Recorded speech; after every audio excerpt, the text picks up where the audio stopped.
Bismillahirrahmanirrahim. Assalamualaikum warahmatullahi wabarakatuh. Innal hamdalillah nahmaduhu wa nasta'inuhu wa nastaghfiruh wa natubu ilaihi wa na'udzu billahi min shururi anfusina wa min sayyiati a'malina. May yahdihillahu fala mudilla lahu wa may yudlil fala hadiya lahu. Wa asyhadu an la ilaha illallah wahdahu la syarika lahu wa asyhadu anna Muhammadan abduhu wa rasuluh. Salawatu rabbihi wa salamuhu alaihi wa ala alihi wa sahbihi ajma'in. Amma ba'd. Ma'asyiral muslimin wal muslimat, a'azzani Allah wa iyyakum. Tidak henti-hentinya kita selalu bersyukur kepada Allah Azza wa Jalla karena pada kesempatan pagi yang cerah ini kita kembali diberi kekuatan untuk bisa menghadiri pengajian ini. Semoga Allah Azza wa Jalla berkenan memberikan kita ilmu yang bermanfaat sehingga bisa kita amalkan sebagai bekal untuk menghadap kepada Allah Jalla wa'ala. Amin ya rabbal alamin. Salawat dan taslim semoga tetap tercurahkan kepada junjungan kita Nabi besar Muhammad sallallahu alaihi wasallam, kepada seluruh keluarganya, para sahabatnya dan umatnya yang setia mengikuti tuntunannya sampai hari kiamat. Ma'asyiral muslimin wal muslimat, a'azzani Allah wa iyyakum. Insyaallah tema yang akan kita angkat pada kesempatan pagi hari ini yaitu agar Ramadan terasa nikmat. Tidak terasa bulan Ramadan akan menemui kita. Tamu yang sangat agung, tamu yang istimewa, yang membawa berbagai macam hadiah. Ketika kalau kita akan kedatangan tamu yang istimewa, kita akan mempersiapkan segala sesuatunya untuk menyambut tamu tersebut. Apakah rumahnya dibersihkan, kasurnya mungkin diganti, bahkan warna temboknya dicat ulang, karena kita merasa ada tamu agung yang akan mampir ke rumah kita. Bagaimana dengan bulan Ramadan? Tamu yang membawa berbagai hadiah, berbagai oleh-oleh untuk kita sekalian. Kalau kita sadar ada tamu kita yang datang, lalu dia langganan tiap tahun datang membawa oleh-oleh yang sangat banyak, maka kita antusias untuk menyambut tamu itu.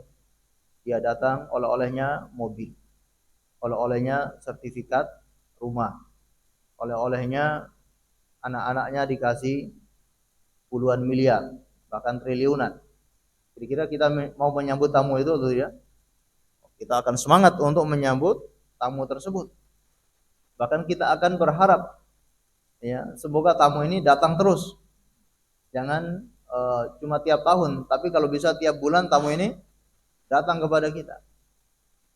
Bagaimana dengan bulan Ramadan yang membawa segudang oleh-oleh, segudang hadiah untuk kita sekalian.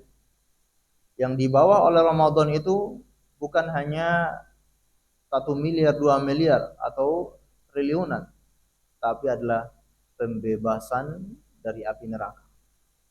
Orang yang divonis masuk penjara seumur hidup tiba-tiba dibebaskan tanpa syarat. Ada orang yang divonis masuk neraka seumur hidup karena dia menemui bulan Ramadan dan dia berhasil sukses dalam bulan Ramadan, dibebaskan oleh Allah dari api neraka, tidak masuk neraka sama sekali. Padahal namanya sudah tercatat calon-calon penghuni neraka, tapi karena dia berhasil di bulan Ramadan, dia dibebaskan dari api neraka dan diampuni dosa-dosanya, dan dia diberkahi oleh Allah Subhanahu wa taala sehingga istiqomah dalam menjalani hidup ini sampai dia meninggal dunia. Maka bulan Ramadan adalah bulan yang sangat agung, tamu yang sangat istimewa yang harus kita antusias untuk menyambut kedatangannya. Kalau tidak salah mungkin kurang 5 hari atau 6 hari kita akan bertemu dengan bulan Ramadan. Seringkali kita bertemu dengan bulan Ramadan berkali-kali, tergantung umurnya. Ada yang bertemu 10 kali, ada yang bertemu 20 kali, bahkan ada yang sudah 50 kali atau 60 kali bertemu dengan bulan Ramadan. Kira-kira bagaimana perasaan kita ketika bertemu dengan bulan Ramadan? Senang atau malah susah? Nah, senang atau susah? Alhamdulillah kalau kita merasa senang bertemu dengan bulan Ramadan. Nah, senangnya itu juga harus ada alasannya. Mungkin sama-sama senang tapi bisa jadi alasannya beda-beda. Ada yang alasannya senang kenapa? Karena dia bisa semakin rajin sholat, semakin rajin amal soleh, semakin rajin baca Quran. Dia akhirnya bisa berpuasa. Kalau di luar bulan Ramadan mungkin jarang, bahkan hampir tidak pernah berpuasa. Tapi kebetulan ada bulan Ramadan, dia bisa berpuasa selama 1 bulan penuh. Datang bulan Ramadan, dia bisa semakin termotivasi karena suasananya menggiring untuk dia motivasi, untuk dia semangat ibadah. Karena dia lihat kanan kiri semuanya puasa, semuanya baca Quran, mau nggak mau dia pun terbawa suasana itu untuk beramal soleh. Memang bulan Ramadan ini musim yang sangat agung, sebuah musim ya orang itu berlomba-lomba dalam kebaikan. Nah, mungkin senangnya karena dia bisa beribadah. Ada juga yang senangnya itu bukan karena ibadah, tapi di bulan Ramadan bisa meraup keuntungan yang besar. Ini bulan berkah, makanya untungnya berlipat-lipat. Yang jualan ini, yang jualan itu, dagangannya laris manis di bulan Ramadan. Nah, kalau senangnya cuma dunia, maka rugi.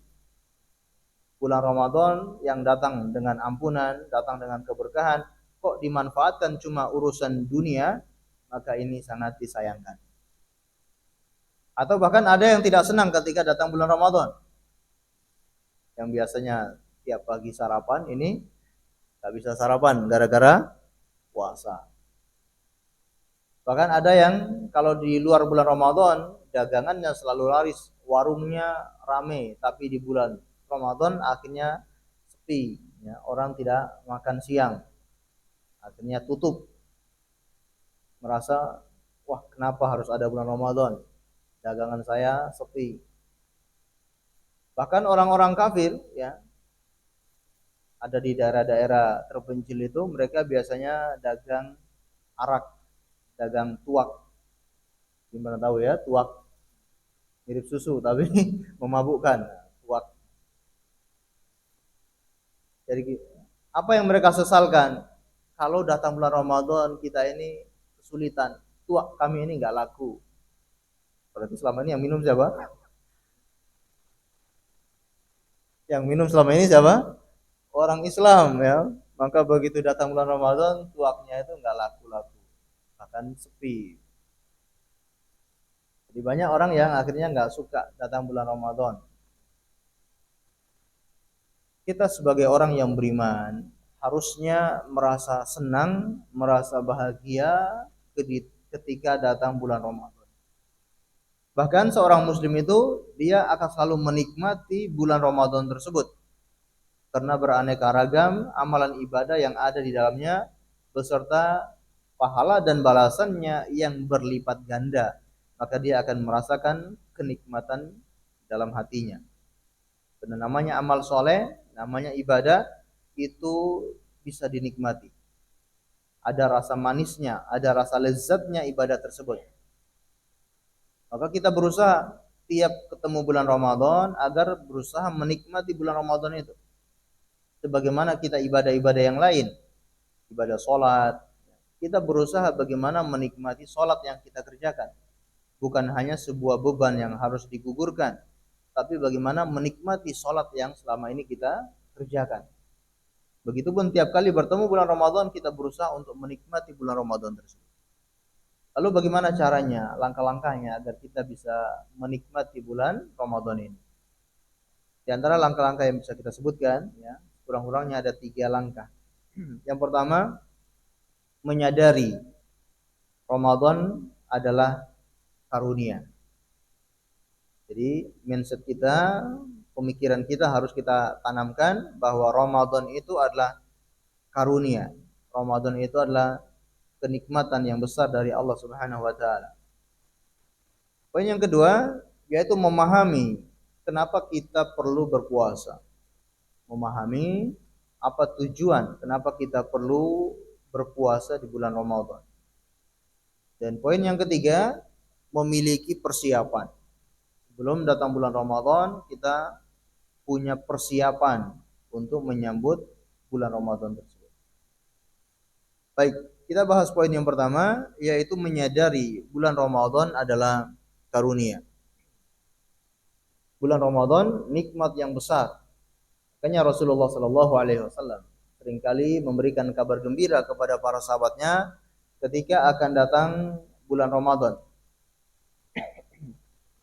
Disebutkan oleh sahabat Abu Hurairah radhiyallahu anhu, kata beliau, qala Rasulullah sallallahu alaihi wasallam yubashshiru ashabahu. Rasulullah SAW bersabda dalam rangka untuk memberikan kabar gembira kepada para sahabatnya.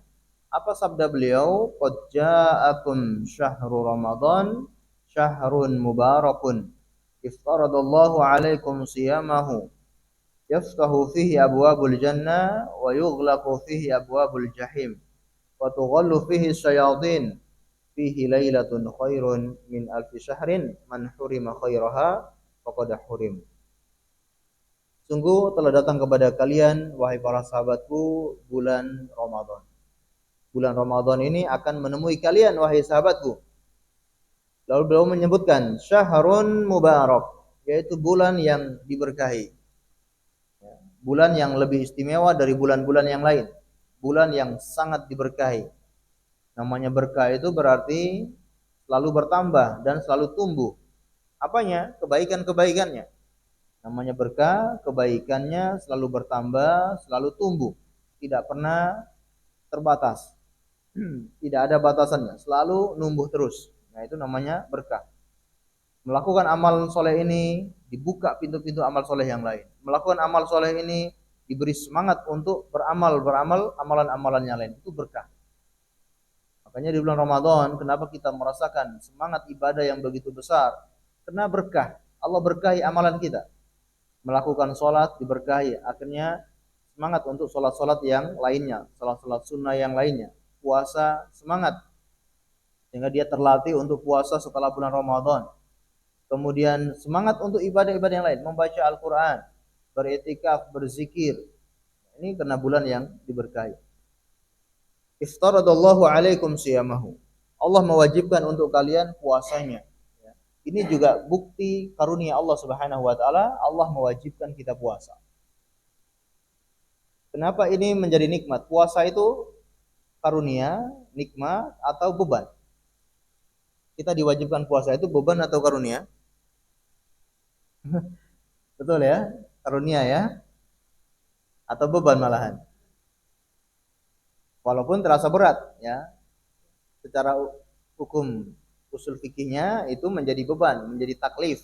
Yaitu memang dibebankan untuk puasa. Tapi bagi orang-orang beriman itu bukan beban, tapi ini adalah kenikmatan. Karunia yang besar dari Allah Subhanahu wa taala. Allah mewajibkan kita puasa. Kenapa demikian? Karena Allah pengen kita masuk surga. Kenapa Allah wajibkan puasa? Karena Allah pengen kita masuk surga. Seandainya kalau tidak diwajibkan, kira-kira kita semangat puasa atau tidak? Jarang kita akan puasa kalau seandainya tidak diwajibkan. Puasa Ramadan misalkan hukumnya sunnah saja. Tidak semua manusia mau puasa. Tapi kebetulan ini diwajibkan oleh Allah dengan hikmah dari Allah.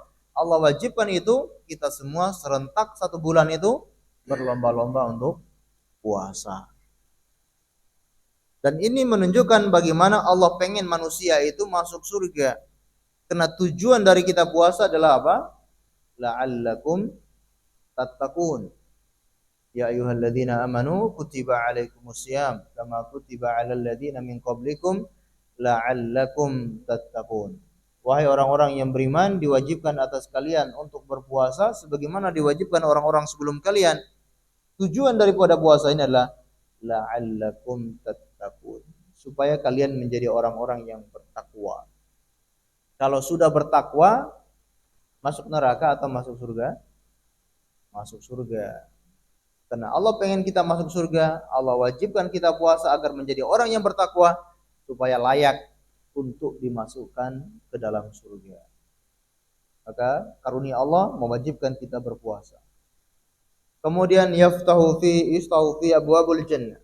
Dibukakan di dalam bulan Ramadan pintu-pintu surga dan ditutup pintu-pintu neraka. Bagaimana Allah sudah persiapkan hamba-hamba yang beriman yang memaksimalkan ibadah di bulan Ramadan untuk masuk surga. Bahkan dalam riwayat yang lain, setiap bulan Ramadan surga itu dihiasi oleh Allah dengan hiasan yang sangat indah. Kita tahu surga itu sudah sangat indah.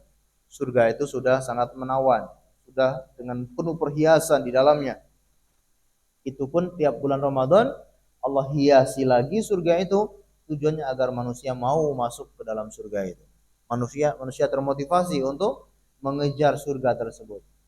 Dan Allah menutup pintu-pintu neraka jahim, agar manusia sadar dan supaya manusia tidak mau masuk ke dalam neraka jahim tersebut. Kemudian syaitan-syaitan dibelenggu oleh Allah Subhanahu wa taala. Dalam riwayat yang lain yaitu maradus syayatin, gembong-gembongnya setan itu dibelenggu oleh Allah Subhanahu wa taala. Kemudian yang lebih istimewa lagi adalah fihi lailatun khairun min alfi syahr. Di dalamnya ada satu malam yang lebih baik dari 1000 bulan. Masya Allah. Cuma satu malam tapi lebih baik dari 1000 bulan, malam Lailatul Qadar. Inna anzalnahu fi lailatul qadar wa ma adraka ma lailatul qadar. Lailatul qadari khairum min alfi syahr. Tanazzalul malaikatu fihi waruh tanazzalul malaikatu waruhu fiha bi idzni rabbihim min kulli amrin salamun hiya hatta matla'il fajr. Sesungguhnya kami telah menurunkannya Al-Qur'an pada malam Lailatul Qadar. Dan tahukah kalian apa itu malam Lailatul Qadar? Yaitu malam yang lebih baik daripada 1000 bulan. Turun malaikat, ya semuanya termasuk malaikat Jibril, karena izin dan perintah dari Tuhan mereka, dan itu waktunya sampai terbit fajar, sampai subuh. Waktu yang sangat terbatas, dari ba'da maghrib sampai subuh. Ya, hanya beberapa jam saja, tapi itu lebih baik dari 1000 bulan. Masya Allah. Ini karunia yang besar, ya, nikmat yang besar dari Allah Subhanahu wa taala. Kalau tidak dimanfaatkan dengan sebaik-baiknya, ini sangat disayangkan. Kata para ulama, malam Lailatul Qadar lebih baik dari 1000 bulan, ya. Semua amalan soleh pada malam itu lebih baik dari 1000 bulan. Dan malam Lailatul Qadar ciri-cirinya ada pada 10 malam terakhir. Dan lebih spesifik lagi yaitu pada malam-malam yang ganjil. Cuma itu saja ciri-cirinya. Adapun ciri-ciri yang lain itu diperselisihkan oleh para ulama. Yang disepakati ciri-ciri Lailatul Qadar yaitu 10 hari terakhir bulan Ramadan dan di malam-malam yang ganjil. Itu pun kalau malam-malam yang ganjil ini juga mungkin perbedaan pendapat dalam penentuan awal dan akhir Ramadan. Jadi kalau yang duluan Ramadan ya, mungkin mengatakan itu malam genap, tapi yang Ramadannya masuknya belakangan berarti itu malam yang ganjil. Kalau begitu kita manfaatkan 10 malam terakhir itu dengan sebaik-baiknya. Paling tidak amalan-amalan yang wajib itu dimaksimalkan. Salat maghribnya, salat isyaknya, nah ini dimaksimalkan pada 10 hari terakhir. Jangan sampai salat maghribnya tidak di masjid, salat isyaknya tidak di masjid, gara-gara kepentingan, keperluan yang tidak bermanfaat. Kemudian amalan-amalan yang penting, membaca Al-Quran, beriktikaf, diusahakan pada malam Lailatul Qadar atau di 10 hari malam terakhir. Baik, ma'asyiral muslimin dan muslimat, azani Allah wa iyyakum. Jadi ini poin yang pertama, harus kita sadari bahwa bulan Ramadan adalah karunia, nikmat yang besar dari Allah Subhanahu wa taala. Di antara contoh kalau bulan Ramadan itu adalah nikmat adalah sebuah hadis yang disampaikan oleh sahabat Thalhah bin Ubaidillah radhiyallahu anhu. Sahabat Thalhah bin Ubaidillah, beliau menuturkan bahwasanya ada 2 orang laki-laki yang datang ke kota Madinah, beriman kepada Rasulullah, menyatakan keislamannya. Lalu mereka sama-sama belajar agama Islam. Namun satunya lebih semangat daripada yang kedua. Yang pertama lebih semangat dari yang kedua. Bahkan saking semangatnya orang yang pertama ini sampai dia pun ikut berjihad di jalan Allah dan dia gugur di jalan Allah. Dia mati syahid. Adapun temannya yang kedua ini, dia tidak begitu terlalu semangat. Ibadahnya yang wajib-wajib. Bahkan dia tidak ikut berjihad di jalan Allah, dia meninggal di tempat tidurnya. Namun dia meninggalnya lebih belakangan daripada temannya yang mati syahid. Temannya mati syahid lebih dulu meninggal dunia 1 tahun, sedangkan yang tidak ikut berjihad ini dia masih hidup selama 1 tahun. Thalha bin Ubaidillah dalam mimpinya dia melihat seakan-akan dia berada di depan pintu surga. Lalu ada sosok yang keluar dari surga memerintahkan kepada orang yang kedua ini yang tidak ikut berjihad untuk masuk duluan ke dalam surga. Wahai fulan, kamu duluan yang masuk ke surga. Sedangkan yang mati syahid itu belakangan. Tidak diizinkan masuk surga lebih dulu. Maka Thalha di pagi hari menceritakan kepada orang-orang yang ada di Madinah, mereka pun semua keheranan. Kok bisa? Ini mati syahid yang punya keistimewaan besar. Dia berjuang di jalan Allah dan dia semangat ibadah. Lebih ya belakangan. Sedangkan temannya yang tidak ikut berjihad, dia mati di atas tempat tidurnya, kok lebih dulu masuk surga. Mereka semua membicarakan itu sampailah ke telinga Nabi Shallallahu Alaihi Wasallam. Maka beliau mengatakan, apa yang kalian herankan? Ya, apa yang kalian herankan? Bukankah temannya ini yang tidak ikut berjihad, dia masih hidup selama 1 tahun? Bukankah selama 1 tahun itu dia bertemu dengan bulan Ramadan? Dia juga sempat sholat beberapa sholat. Dia ruku beberapa ruku, dia sujud beberapa sujud. Dan dia masih ada kesempatan untuk beramal soleh yang lainnya selama 1 tahun. Maka para sahabat mengatakan, tentu wahai Rasulullah. Lalu beliau mengatakan, perbedaan antara yang mati syahid dengan yang tidak mati syahid ini antara langit dan bumi. Yang tidak mati syahid ini derajatnya lebih tinggi antara langit dan bumi dengan yang mati syahid. Gara-gara apa tadi? Bertemu dengan bulan Ramadan. Karena masih punya kesempatan hidup selama 1 tahun, bertemu dengan bulan Ramadan, maka kedudukannya di surga lebih tinggi daripada orang yang meninggal lebih dulu. Jadi kalau kita diberi kesempatan oleh Allah bertemu dengan bulan Ramadan, ini kenikmatan yang besar yang tidak didapatkan oleh orang-orang yang sudah meninggal dunia. Mungkin kita pernah bersama saudara kita, bersama keluarga kita yang tahun lalu sempat berpuasa bersama kita, yang tahun lalu mungkin sholat tarawih bersama, tapi mungkin tahun ini belum tentu mereka ada. Tahun ini belum tentu mereka menemui bulan Ramadan. Mungkin mereka lebih dulu dipanggil oleh Allah Subhanahu wa taala. Kita ini dikasih kesempatan, dikasih kenikmatan untuk bertemu dengan bulan Ramadan, kesempatan untuk menghapus dosa, kesempatan untuk meraih pahala, kesempatan untuk mendapatkan kedudukan yang lebih tinggi di sisi Allah Subhanahu wa taala, kesempatan terbuka lebar kepada kita tatkala Allah mentakdirkan kita bertemu dengan bulan Ramadan. Maka sahabat yang tadi, dia tidak berjihad di jalan Allah, tapi gara-gara bertemu dengan bulan Ramadan, dia kedudukannya lebih tinggi di sisi Allah Subhanahu wa taala antara langit dan bumi.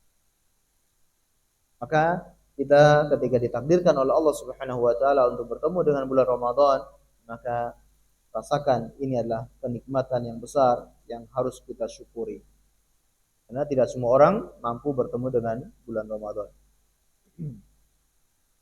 Kemudian poin yang kedua yaitu memahami kenapa kita ini perlu berpuasa. Karena kebanyakan orang gagal di dalam ibadah gara-gara tidak tahu tujuan dia ibadah itu apa. Bahkan disebutkan oleh seorang ulama, Imam Ibnu Qudamah Al-Maqdisi rahimahullahu taala, kata beliau, ya banyak orang yang gagal beribadah itu karena tidak tahu kenapa dia beribadah. Itu yang menyebabkan orang gagal ibadah. Ibadahnya tidak bisa maksimal, ibadahnya tidak karu-karuan, ya, ibadahnya ala kadarnya, Karena tidak tahu kenapa dia itu ibadah. Kenapa dia itu diperintahkan untuk melakukan ibadah tersebut. Apa tujuannya? Dan itu yang banyak kita rasakan. Kita sholat. Ya, setiap hari bahkan kita sholat. Tapi tidak jarang ya, orang yang tahu ya, apa tujuan dia sholat. Banyak orang yang tidak tahu kenapa dia itu sholat. Sehingga sholat itu terasa hanya menggugurkan kewajiban. Sholat itu hanya sebuah beban yang harus segera digugurkan. Kemudian begitu saja. Padahal setiap ibadah yang Allah syariatkan itu memiliki tujuan. Dengan memahami tujuan ini, insya Allah kita akan betul-betul menikmati ibadah yang kita lakukan. Orang kalau tahu dia itu kenapa sholat, kenapa dia itu diperintahkan untuk sholat, maka dia akan berusaha menikmati sholat yang dia lakukan. Di antara tujuan kenapa kita diperintahkan untuk ibadah adalah bentuk rasa syukur kita kepada Allah. Ini di antara tujuan kita ibadah.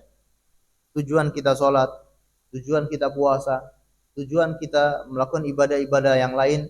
Tujuan itu semua di antara tujuannya adalah untuk mensyukuri nikmat Allah Subhanahu wa taala. Nikmat Allah kepada kita ini banyak atau sedikit? Sangat banyak. Dan tidak terhitung jumlahnya. Wa in ta'uddu nikmatallahi la tuhsuha. Seandainya kalian mau menghitung-hitung nikmat Allah, tidak akan mampu menghitung. Nikmat Allah yang Allah berikan kepada kita sangat banyak. Sejak ya, kita dari perut ibu di dalam alam rahim atau di dalam rahim ibu kita, itu sudah dikasih nikmat oleh Allah Subhanahu wa taala. Bagaimana kita bisa bernafas, bagaimana kita makan di dalam rahim ibu kita. Allah atur semua itu agar kita hidup di dalam rahim tersebut. Kemudian kita dikeluarkan, dimudahkan oleh Allah untuk bisa keluar. Dibuat ya seempuk mungkin sehingga dia bisa keluar dari perut ibunya tersebut. Begitu dia keluar masih dirawat oleh Allah Subhanahu wa taala. Allah berikan kasih sayang kepada ibunya, kepada bayi tersebut agar ibunya ya mengopeni, agar ibunya dia perhatian, dia sayang kepada bayinya. Bahkan seorang ibu dia lebih dulu mendahulukan bayinya daripada dirinya. Ketika dia mau minum air satu teguk pun, tapi kalau bayinya lagi menangis, dia tinggalkan air tersebut, tidak jadi minum. Lebih mendahulukan bayi. Siapa yang membuat itu semua? Allah Subhanahu wa taala. Allah yang menanamkan dalam ibunya bagaimana perasaan sayang dan cinta kepada bayi itu sehingga bayi itu bisa sehat dan bayi itu bisa hidup. Kemudian semakin bertumbuh, semakin besar, Allah kasih nikmat sampai kita sudah dewasa, sampai kita besar, berkeluarga, Allah kasih nikmat. Dan nikmat itu sampai kita meninggal dunia, barulah nikmat itu selesai. Nanti digantikan dengan kenikmatan-kenikmatan yang ada di alam berikutnya. Tapi kalau kenikmatan yang ada di dunia, ketika orang itu meninggal dunia, maka selesai. Karena tidak akan dicabut nyawa seseorang kecuali sudah sempurna semua kenikmatan-kenikmatannya. Kalau kenikmatannya, rizkinya belum selesai diberikan, orang ini tidak akan meninggal dunia. Sampai selesai semua jatah rizkinya di dunia ini, baru orang ini bisa dicabut nyawanya. Bagaimana banyaknya nikmat Allah Subhanahu wa taala. Ini nikmat berupa duniawi maupun nikmat berupa ukhrawi. Diberi hidayah oleh Allah Subhanahu wa taala. Masyaallah. Ini yang tidak ada bandingannya, nikmat hidayah untuk memeluk agama Islam. Nikmat hidayah untuk mengamalkan syariat Islam, nikmat hidayah untuk mampu mengerjakan sholat, mampu berangkat ke masjid, mampu sholat dengan khusyuk. Ini semua karunia, nikmat yang besar yang harus disyukuri. Rasulullah Shallallahu Alaihi Wasallam beliau mensyukuri nikmat Allah itu dengan mendirikan sholat sampai kakinya itu bengkak. Kata ibunda Aisyah, wahai Rasulullah, kenapa engkau sholat sedemikian panjang, sedemikian lama sampai kakimu bengkak? Padahal engkau sudah diampuni dosa-dosanya yang telah lalu maupun yang akan datang, sudah dijamin masuk surga. Kata beliau, afala uhibbu an akuna abdan syakura. Apakah tidak boleh aku menjadi hamba Allah yang pandai bersyukur? Jadi nikmat Allah yang Allah berikan kepada kita sangatlah banyak. maka mensyukuri itu dengan menjalankan perintah-perintah Allah Subhanahu wa taala. Ibadah yang kita lakukan untuk mensyukuri nikmat Allah Subhanahu wa taala. Kemudian ya, tujuan daripada kita melakukan ibadah puasa sebagaimana yang tadi kita singgung adalah la'allakum tattaqun. Kalau dia tahu tujuan puasanya adalah untuk mencapai ketakwaan, maka dia betul-betul menikmati puasa yang dia lakukan. Kalau dia tidak tahu tujuannya, maka puasa hanya sekedar puasa.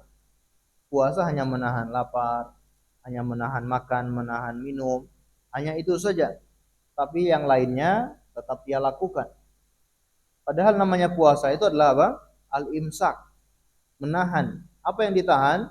Tidak hanya makan dan minum, tapi semuanya ditahan. Kata Rasulullah Shallallahu Alaihi Wasallam dalam sebuah hadis yang sahih, ya, sesungguhnya, ya, laisa siyamu minal akli wasyurbi, innama siyamu minal lagwi warrafas.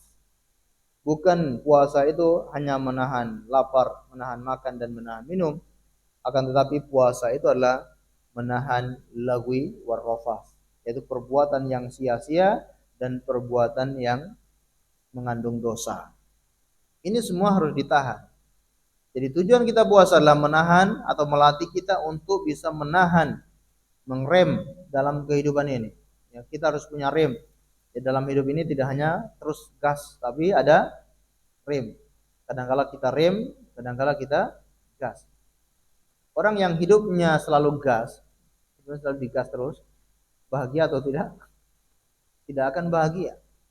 Kalau hidupnya tidak pernah direm, ya, rem itu maksudnya direm di hadapan hal-hal yang diharamkan oleh Allah. Ketika bertemu dengan yang diharamkan oleh Allah, kita berusaha mengerem, menahan, tidak menerjang.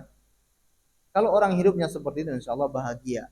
Sebaliknya, kalau orang yang hidupnya cuma ngegas, tidak pernah rem, tidak akan pernah bahagia. Walaupun kelihatannya hidupnya mewah, kelihatannya hidupnya sangat bagus, tapi kalau tidak pernah rem dengan hal-hal yang dilarang oleh Allah Subhanahu wa taala, dia tidak akan pernah merasakan kebahagiaan. Dan Allah Subhanahu wa taala sebutkan itu dalam Al-Qur'an, "Wa man a'rada an dzikri fa inna lahu ma'isatan dhanka." Barang siapa yang berpaling dari peringatanku, kata Allah, dia akan diberi kehidupan yang dongka, yang sempit, kehidupan yang sengsara, kehidupan yang tidak pernah merasakan bahagia. Tapi kalau orang yang dalam hidupnya ya selalu dia rem ketika berhadapan dengan yang dilarang oleh Allah Subhanahu wa taala, maka dia akan merasakan kebahagiaan. Kalau kita kasih gambaran orang yang hidupnya selalu rem dengan orang yang tidak rem. Kalau secara teori lebih duluan mana? Orang yang perjalanan semuanya digas dari awal sampai akhir, semuanya digas, dengan orang yang dikit-dikit rem, dikit-dikit bahkan berhenti. Kira-kira yang lebih dulu sampai yang mana? Secara teori palingan yang selalu gas, ya, itu secara teori. Tapi prakteknya yang lebih dulu sampai yang mana? Yang pertama, yang selalu gas. Lebih dulu sampai tapi ke mana? Kuburan ya. Kalau hidupnya selalu gas ya, kalau bawa kendaraan selalu digas terus, tikungan digas ya, jalan yang berlubang digas, semuanya digas, lebih dulu sampai ke kuburan. Tadi kalau yang dapat tikungan rem ya, bahkan ketika ada musibah atau ada jalan rusak, dia bahkan motornya ada masalah, dia berhenti, perbaiki dulu kemudian jalan lagi, walaupun dia jalannya nyantai ya, kadang rem kadang berhenti, tapi kalau sesuai, insya Allah dia sampai tujuan dengan selamat. Tapi kalau tadi ngebut terus, maka dia tidak akan selamat, bahkan dia akan celaka. Nas'alallah salama wal afiyah. Baik, ini diantara tujuan kenapa kita puasa adalah untuk melatih diri kita rem terhadap hal-hal yang diharamkan oleh Allah Subhanahu wa taala. Kemudian poin yang ketiga yaitu memiliki apa tadi?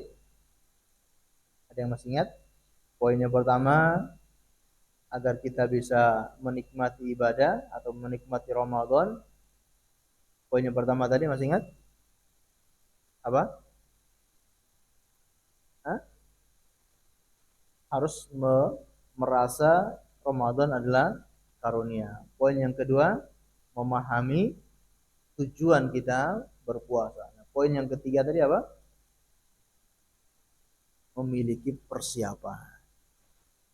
Kalau orang yang punya persiapan itu selalu teratur, harus dia selalu memiliki target-target tertentu, ya. Target-target yang harus dia selesaikan. Itu orang yang punya persiapan. Mau membangun perusahaan itu butuh persiapan atau ya? Orang mau bangun perusahaan biar perusahaannya maju, perusahaannya laris, perusahaannya bisa berkembang. Semua itu dia persiapkan jauh-jauh hari. Semuanya dia persiapkan.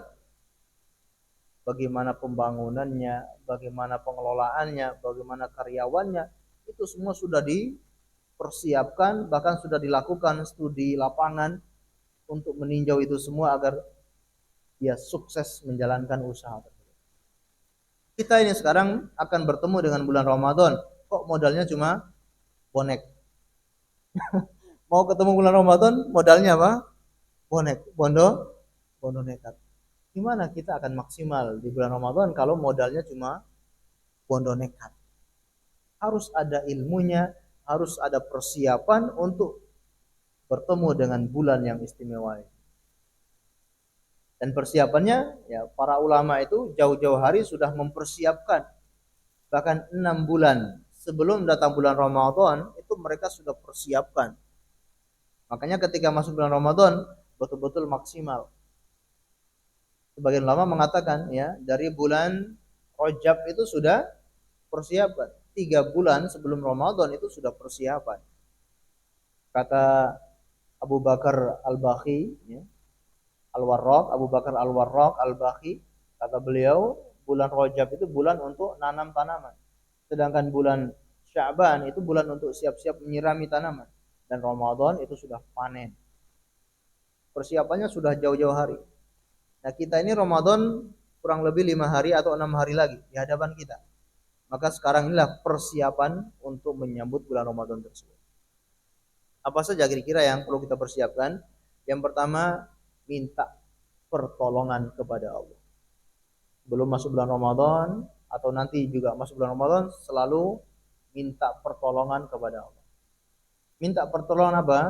Untuk diberi kekuatan. Kekuatan fisik dan kekuatan rohani.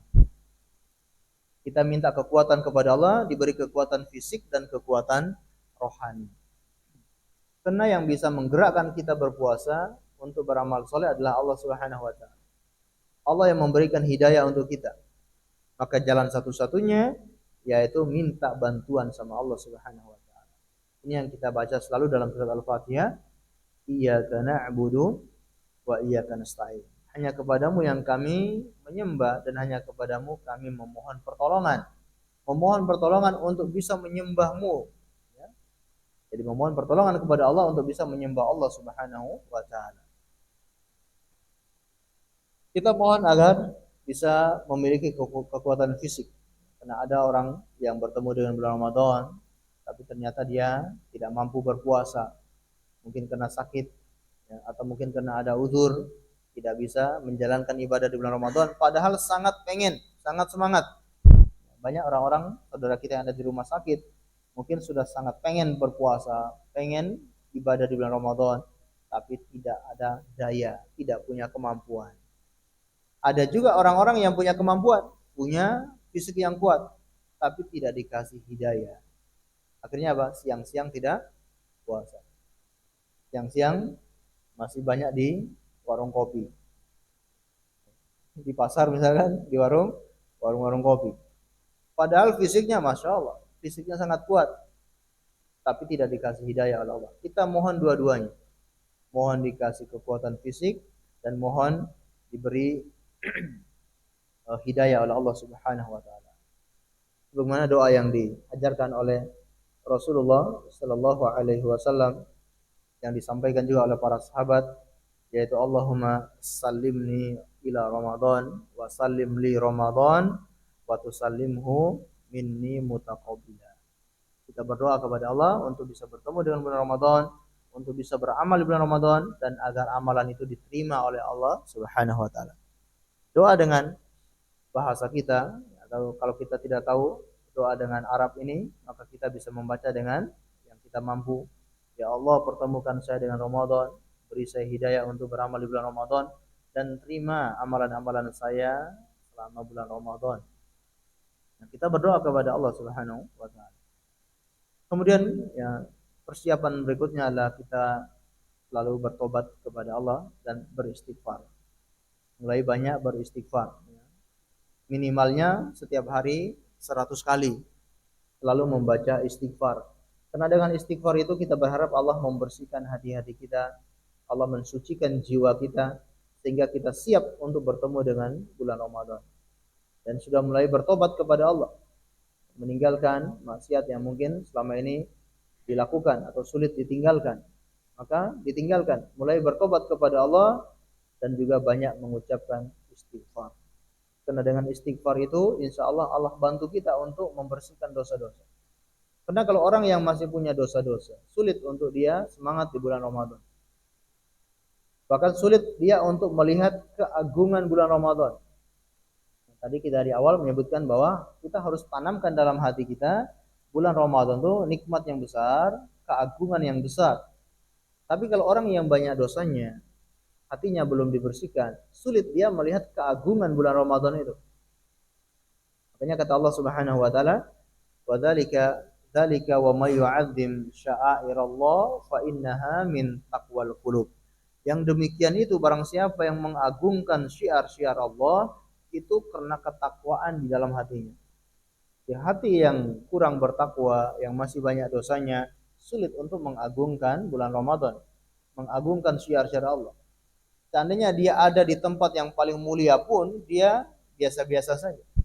Mungkin dia di depan Ka'bah pun, karena hatinya masih belum bersih, maka dia merasa itu biasa-biasa. Tapi kalau orang yang hatinya dibersihkan oleh Allah, ketika berada di tempat-tempat yang mulia, dia semakin mengagungkan tempat-tempat tersebut. Termasuk waktu-waktu yang mulia. Orang yang hatinya belum dibersihkan, ketika bertemu waktu-waktu yang mulia, bulan Ramadan contohnya, ya, dia merasa biasa-biasa saja, seperti bulan-bulan yang lain, tidak ada bedanya. Tapi kalau orang yang hatinya dibersihkan oleh Allah, dia melihat bulan Ramadan adalah bulan yang agung. Kita perlu dibersihkan hati tersebut dengan beristighfar dan mohon ampun kepada Allah Subhanahu wa taala. Kemudian ya, persiapannya adalah mulai dipaksakan, ya, mulai kita paksakan diri ini untuk ibadah. Karena namanya nafsu itu harus dipaksa. Kalau nggak bisa dipaksa, ya nafsu yang mengendalikan kita. Maka jihad yang paling besar itu jihad melawan hawa nafsu. Ya, untuk memaksa nafsu ini agar tunduk di perintah Allah Subhanahu wa taala. A'dhamul jihad man jahada nafsahu fi datillah. Seagung-agungnya jihad adalah orang yang berjihad melawan hawa nafsunya untuk tunduk terhadap perintah Allah Subhanahu wa taala. Ini jihad kita, itu melawan hawa nafsu. Makanya kata sebagian penyair, ya, wan nafsu katifil. Nafsu itu seperti anak bayi. Kalau dibiarkan terus menyusu, maka dia akan terus menyusu sampai dewasa. Tapi kalau disapi, maka dia akan berhenti. Walaupun ketika disapi itu rewel atau tidak, akan rewel setengah mati. Begitulah nafsu ketika dikekang, nafsu itu ketika ditahan, wah dia akan ngamuk-ngamuk, nafsu itu akan rewel. Tapi kalau kita terus menahan, insya Allah sampai pada tingkat istiqomah. Kalau sudah pada tingkat istiqomah, kita bisa menikmati ibadah yang Allahu a'lam bishawab. Barangkali cukup sekian yang bisa kita sampaikan. Semoga Allah Subhanahu wa taala mempertemukan kita semua dengan bulan Ramadan. Kemudian Allah beri taufik untuk kita beramal di bulan Ramadan dan Allah menerima semua amalan-amalan kita di bulan Ramadan. Amin ya rabbal alamin. Sebelum kita akhiri, barangkali mungkin ada yang ditanyakan. Ini bersilakan.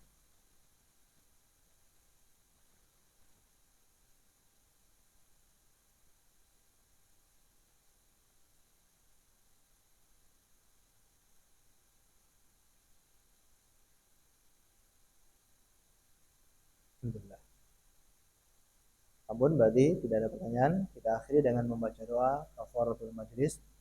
Subhanakallahumma bihamdika asyhadu an la ilaha illa anta astaghfiruka wa atubu ilaik.